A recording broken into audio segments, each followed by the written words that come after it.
بسم اللہ الرحمن الرحیم۔ السلام علیکم دوستو، آج کی نئی ویڈیو میں خوش آمدید۔ معزز دوستو، آج کی زیر نظر ویڈیو میں بات کریں گے کہ کس طرح بر اعظم ایشیا کے حالات تیزی سے بدل رہے ہیں۔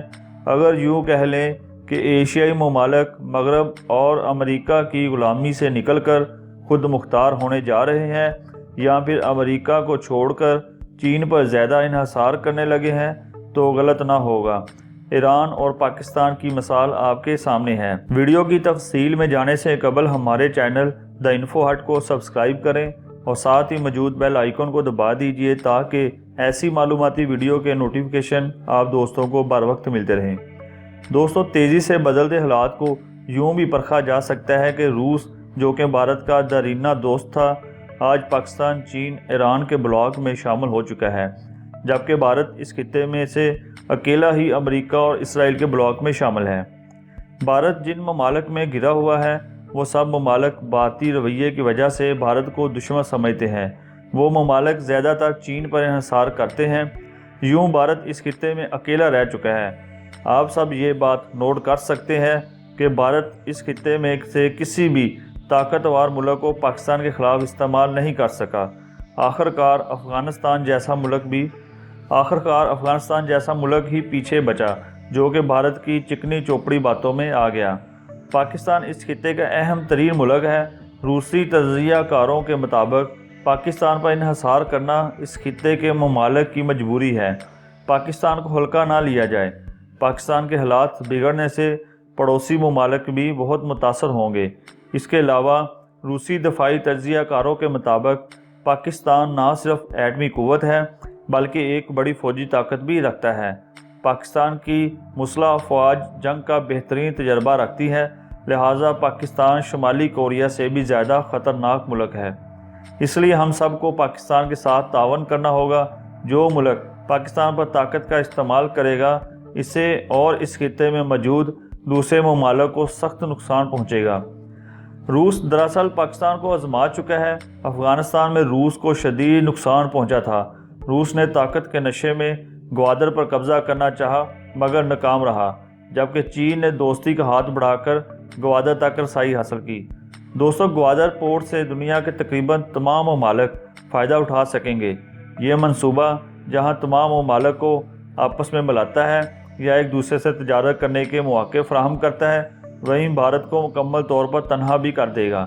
اگر ایسا ہو گیا تو بھارت کے معاشی حالات بدتر ہو جائیں گے، کیونکہ تمام ممالک پاکستان پر انحصار کرنے لگیں گے، اور بھارت ایسا ہرگز نہیں ہونے دے گا، چاہے بھارت کو جنگ ہی کیوں نہ کرنی پڑ جائے، جو کہ بھارت اب کرنے کے لیے پر تول رہا ہے، اور یہ سب بھارت امریکہ اور اسرائیل کی شاہ پر کر رہا ہے۔ دوستو، اب آپ سوچ رہے ہوں گے کہ امریکہ اور اسرائیل بھارت کا ساتھ کیوں دیں گے؟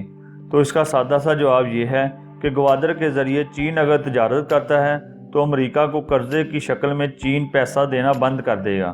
اس کے علاوہ چین اور پاکستان ایک دوسرے پر انحصار کرنے لگیں گے۔ آنے والے وقتوں میں ایشیائی ممالک امریکہ کو چھوڑ کر چین سے ہتھیار خریدیں گے، کیونکہ چینی ساختہ ہتھیاروں کا معیار بہتر ہونے کے ساتھ ساتھ قیمت بھی خاصی کم ہوتی ہے، اور فروخت کے بعد چین مینٹیننس کی مد میں بھی بہتر سپورٹ کرتا ہے، جس کی مثال آپ کے سامنے ہے، جو پاکستان اور چین نے مشترکہ طور پر GF-70 طیارہ بنایا ہے۔ امریکہ کبھی نہیں چاہتا کہ دوسرے ممالک امریکہ کو چھوڑ کر چین سے ہتھیار خریدیں، کیونکہ امریکہ کی اکانومی ان ہتھیاروں کے سر پر کھڑی ہے۔ امریکہ کے زیادہ تر کسٹمر ایشیا میں ہے، جبکہ مغربی ممالک ترقی یافتہ ہے اور ان کے اپنے دفاعی ادارے اور اسلحہ ساز فیکٹریاں ہیں۔ ترکی بھی امریکہ کا اتحادی تھا، مگر کچھ عرصہ سے ترکی اور امریکہ کے تعلقات بھی پہلے جیسے نہیں رہے۔ ترکی گوادر کے حق میں ہے اور پاکستان چین روس کے بلاک میں شامل ہو چکا ہے۔ حال ہی میں ترکی نے روس کے بڑے دفاعی معاہدے کیے ہیں، جس کے بعد مغربی ممالک نے سخت رد عمل کیا ہے۔ دوسری طرف گریٹر اسرائیل کی منصوبہ بندی بھی جاری ہے، اور اسی سلسلے میں پچھلے دنوں امریکہ نے ایک متنازع فیصلہ کیا۔ امریکہ کی طرف سے اسرائیل کا دارالخلافہ یروشلم میں بنانے کا فیصلہ کیا گیا، مگر پاکستان اور ترکی کی کاوشوں سے امریکہ کو اس فیصلے پر خوب ذلت اٹھانا پڑی۔ یہ بات سچ ہے کہ گریٹر اسرائیل کی راہ میں سب سے بڑی رکاوٹ پاکستان ہے، اور اسرائیل ہر صورت میں پاکستان کو ختم کرنا چاہتا ہے، مگر اسرائیل یہ بھی جانتا ہے کہ وہ براہ راست پاکستان سے نہیں لڑ سکتا اور پاکستان کے ایک بلاسٹک میزائل کی مار ہے۔ اسرائیل کو ہمیشہ سے ہی پاکستان کو تباہ کرنے کے لیے ایشیا میں ایک اتحادی ملک کی ضرورت تھی، اور اگر وہ ملک پہلے ہی پاکستان کا دشمن ہو تو یہ بات اسرائیل کے لیے سونے پر سہاگا تھی۔ لہٰذا اسرائیل پاکستان کے دشمن بھارت کے ساتھ ہے۔ یوں تینوں ممالک امریکہ، اسرائیل اور بھارت اپنے اپنے مفادات حاصل کرنے کے لیے اکٹھے ہو چکے ہیں اور پاکستان اور چین کے خلاف منصوبہ بندی بھی کر چکے ہیں۔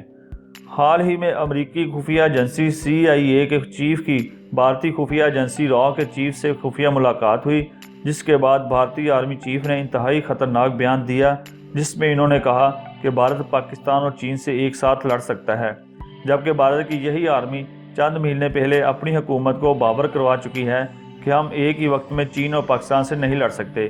بھارتی آرمی چیف کے بیان کے بعد اسرائیلی وزیر اعظم کا دورہ بھارت بھی اسی سلسلے کی ایک کڑی سمجھا جا رہا ہے۔ دوستو، اسرائیلی وزیر اعظم کے اس دورے کے دوران ہی بھارت نے 5000 کلومیٹر تک مار کرنے والے بیلسٹک میزائل اگنی 5 کا کامیاب تجربہ کیا ہے۔ یہ میزائل خاص طور پر چین کو نشانہ بنانے کے لیے تیار کیا گیا ہے۔ اس میزائل کی رینج میں چین کا ہر شہر آتا ہے۔ یوں بھارت نے اس موقع پر چین کو ایک خاص پیغام دیا ہے کہ ہم اگر پاکستان پر حملہ کرتے ہیں تو چین اندازی سے باز رہے، ورنہ وہ بھارتی میزائلوں سے نہیں بچ سکتا۔ بھارت کی یہ بچگانہ سوچ ایک طرف، مگر دنیا جانتی ہے کہ چین کے پاس 7000 سے لے کر 16000 کلومیٹر تک مار کرنے والے بیلسٹک میزائل موجود ہیں۔ چین امریکی ایئر کرافٹ کیریئرز کو تباہ کرنے کے لیے بہترین بیلسٹک میزائل بھی تیار کر چکا ہے۔ پاکستان کی فوجی قیادت کو پتہ ہے کہ حالات خراب ہونے والے ہیں، کسی بھی وقت دشمن ہمیں للکار سکتا ہے، لہٰذا پاکستان نے ایران کو بھی اس معاملے سے آگاہ کر دیا ہے۔ پچھلے دنوں army chief general Qamar Javed Bajwa کا دورہ ایران اسی سلسلہ کی کڑی تھی، اور الحمدللہ ایران پوری طرح دشمن کی پلاننگ سمجھ چکا ہے۔ ایران نے پاکستان سے تعلقات کو فروغ دینا شروع کر دیا ہے، اور اس کی شروعات پاکستان ایران کے درمیان مسافر ٹرین چلا کر کی گئی ہے۔ دوستو، لہٰذا اس خطے کے اہم ترین ملک یعنی پاکستان پر حملہ کیا گیا تو امریکہ اور اسرائیل تو اس کا مزہ چکھ ہی لیں گے، مگر بھارت کے ساتھ جو حشر ہوگا وہ دنیا دیکھے گی۔ اسرائیل اور امریکہ بھارت کو تھپکیاں تو دے رہے ہیں، مگر وہ دونوں ممالک کسی صورت براہ راست جنگ کا حصہ نہیں بن سکتے۔ بھلا یہ کیسے ہو سکتا ہے کہ پاکستان چین پر حملہ ہو اور روس تماشائی بنا دیکھتا رہے؟ ایک بھی ایٹمی میزائل کے چلنے پر اس پورے خطے کے ممالک پر اثر پڑے گا، اور اگر ایسا ہوا تو روس بھی امریکہ کے خلاف اپنا حصہ ضرور ڈالے گا۔ باقی رہی شمالی کوریا اور ایران کی بات، تو وہ ممالک بھی امریکہ کے رویے سے سخت دل برداشتہ ہیں، اور وہ بھی حسب توفیق اپنا حصہ ضرور ڈالیں گے۔ دوستو، مزید معلوماتی ویڈیو کے لیے ہمارے چینل دی انفو ہٹ کو سبسکرائب کیجیے اور ساتھ ہی موجود بیل آئیکن کو دبا دیجیے تاکہ ایسی معلوماتی ویڈیو آپ دوستوں کو بر وقت ملتی رہے۔ شکریہ، اللہ حافظ۔